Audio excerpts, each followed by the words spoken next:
as comunicações de más notícias e depois a gente vai para a parte de rituais. Então vamos lá, comunicação de más notícias. Aqui é uma definição de comunicação. O que que é comunicação?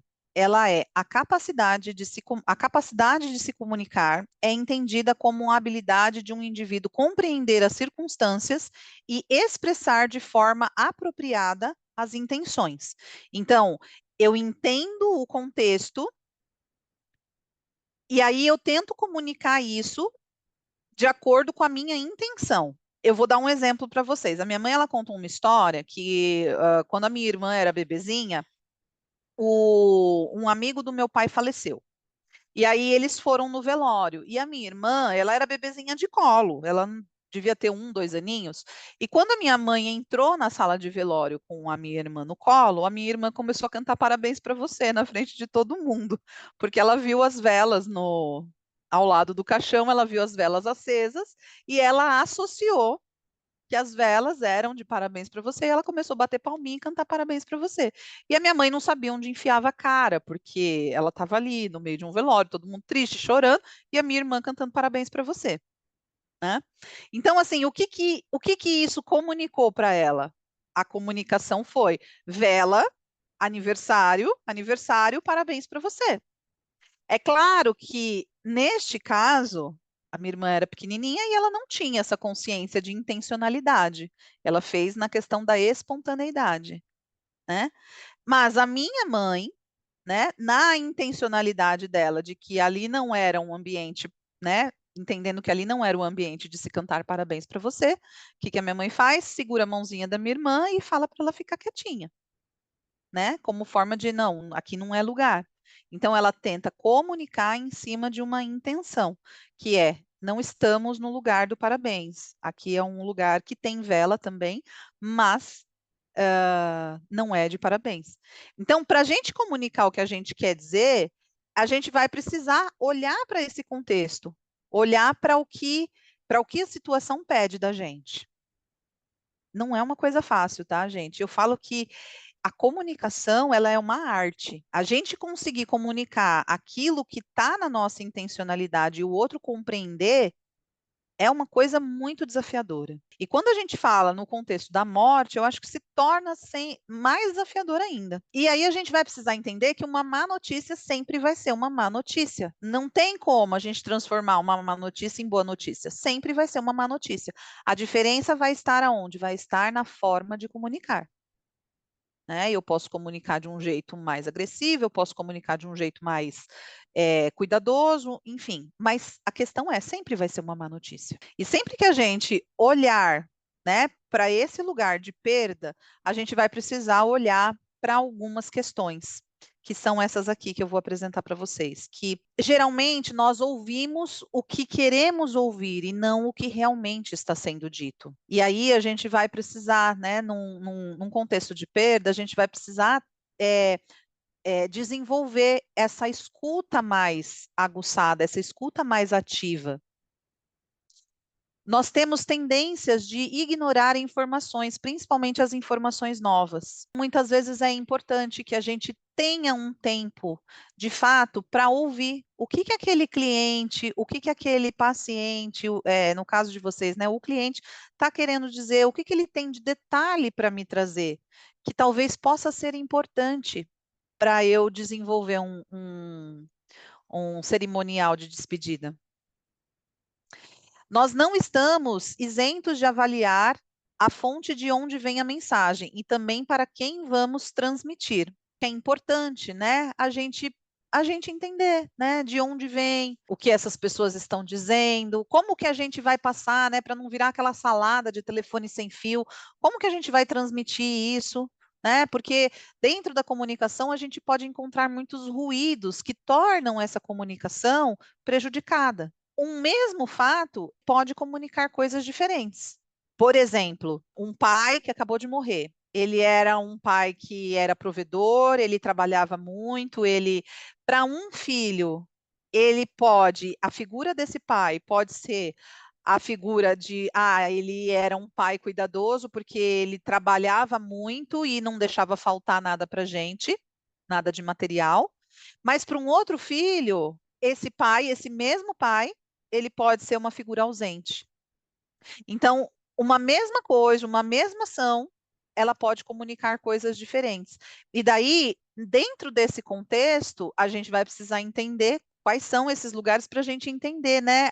Como que a gente vai fazer com que essa comunicação ela seja mais fluida no sentido de amparar e acolher essa família, no sentido de trazer ali as estratégias necessárias para a gente para vocês poderem, né, oferecer um bom trabalho para elas. Nós enviamos e recebemos a todo momento comunicações que são paradoxais e contraditórias. E é muito comum que isso aconteça, né? Principalmente ali naquele momento, ali no momento inicial do contexto da morte, que é um momento em que as pessoas elas ficam mais desorganizadas, elas ficam mais confusas, elas ficam mais esquecidas, porque elas estão sendo atravessadas por uma experiência tão assim, uou, sabe? Uma experiência muitas vezes tão traumática que a comunicação ela pode se tornar truncada por conta disso.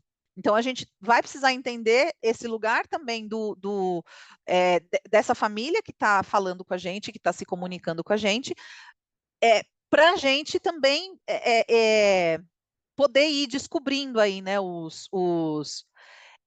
que está por trás disso. A comunicação verbal incoerente com a não verbal. A comunicação verbal é essa que a gente está tendo aqui, e a não verbal é a comunicação corporal. Tem nexo uma coisa com a outra, né? Faz sentido o que essa pessoa está comunicando, né? Ou o que eu também estou comunicando para essa pessoa, faz sentido, né? Às vezes eu posso estar sendo muito acolhida na minha fala, mas nos meus gestos, né? Eu estou aqui falando com vocês, mas eu estou olhando para lá, menos para vocês, tá? Não percebemos o momento oportuno para falar ou calar, e aí nós temos o silêncio. E aí a questão, né, de quanto sustentamos esse silêncio. Aqui é só um modelinho, né, de que o ideal, né, dentro da comunicação é que a gente faça, né, esse equilíbrio, né, de verbal e não verbal, né? Mas o que a gente muito vê acontecendo às vezes, o verbal muito pouco, e ele é necessário nesse momento, porque é um momento de decisões, é um momento que precisa, até se tem, às vezes, um acolhimento não verbal, uma comunicação não verbal, ou a gente vê o contrário, muito verbal e pouco não verbal, e o que a gente precisa, né, o ideal, a comunicação, né, que a gente entende que seja, né, mais efetiva, seja essa comunicação dentro desse lugar que equilibre o verbal e o não verbal. E aí prestar atenção nessas questões aqui, né? Na modalidade da voz, no uso do espaço pelo indivíduo e por vocês, tá? O uso do espaço geral, tá? Que espaço que vocês disponibilizam? É um espaço acolhedor? Não é? A linguagem do toque, a forma e a aparência do corpo, a linguagem do corpo e a disposição dos objetos no espaço. Tudo isso, né, faz um conjunto para que a gente possibilite, né, uma comunicação um pouco mais efetiva, um pouco mais acolhedora para a pessoa que está passando por um processo de enlutamento. Quanto mais essa comunicação ela for truncada, mais conflito vai gerar entre os familiares, vai gerar estresse, tá? E quanto mais favorável essa comunicação pode ser um fator de proteção para a pessoa poder construir uma narrativa em cima da morte do familiar, né? Deixar as pessoas mais seguras e ela possa dar um significado e trazer, né, essa possibilidade dela se regular emocionalmente. Eu penso que é um desafio muito grande porque é uma linha muito tênue, né? A gente está ali lidando com o sofrimento, né? Mas ao mesmo tempo a gente tem questões burocráticas que precisam ser resolvidas e que precisam ser resolvidas ali, ó. Não dá para esperar. É esse lugar delicado que vai tratar dessas questões e que muitas vezes até, não sei, vocês me corrijam se eu estiver errada, né? Mas que muitas vezes até acaba sendo mal visto por conta disso, porque essas coisas elas precisam ser resolvidas com certa urgência, tem um tempo ali para vocês resolverem, né? Mas ao mesmo tempo tem toda a questão do sofrimento da pessoa.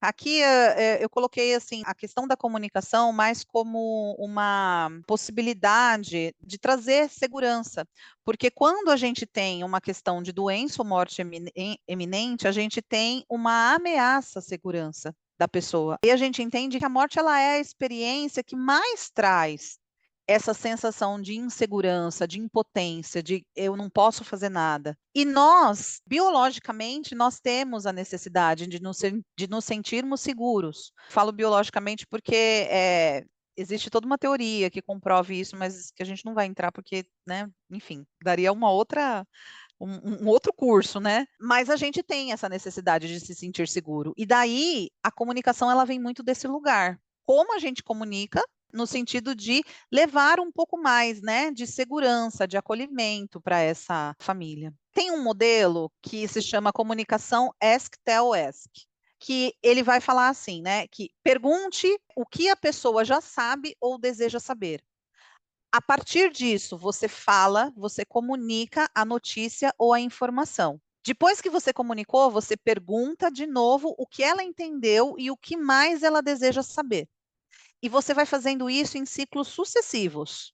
Você sempre vai perguntar, deixar que ela fale e depois perguntar de novo. Aí você deixa que ela fala e pergunta de novo. E aí sempre nesse modelo perguntando o que você entendeu do que eu falei. Vamos entender uma coisa, gente. A pessoa que está numa situação de luto, né? Uma pessoa que acabou de perder um ente querido, ela está desorganizada. Ela está ali num momento desorganizada. E ela vai ter que lidar com as questões burocráticas, mesmo em meio a essa desorganização. É muito importante que a gente fale, que a gente deixe a pessoa falar, que a gente explique e que a gente pergunte para ela o que você entendeu do que eu falei. Em alguns casos, a gente recomenda até que se dê por escrito os passos que a pessoa vai seguir, para que a pessoa ela, né, eu não lembro, esqueci, a pessoa tem falhas de memória. Vamos pensar que o corpo dela está trabalhando para lidar com toda essa situação caótica. É importante. Esse modelinho, eu acho que é um modelinho interessante, que acho que cabe. É um modelinho que a gente leva muito para a questão dos profissionais de saúde, mas eu acho que é um modelo que cabe aqui para vocês. Tá? Sempre de perguntar o que a pessoa já sabe ou deseja saber, falar, comunicar a informação ou a má notícia, perguntar o que ela entendeu e o que mais ela deseja saber, e aí fazer o ciclo novamente. O que a gente pode levar em consideração para uma comunicação satisfatória? Quais as informações que a pessoa já possui e qual é o grau de compreensão dela a despeito do que vai acontecer? Pedir permissão para falar, pedir permissão para falar, por exemplo, de quais são os próximos passos.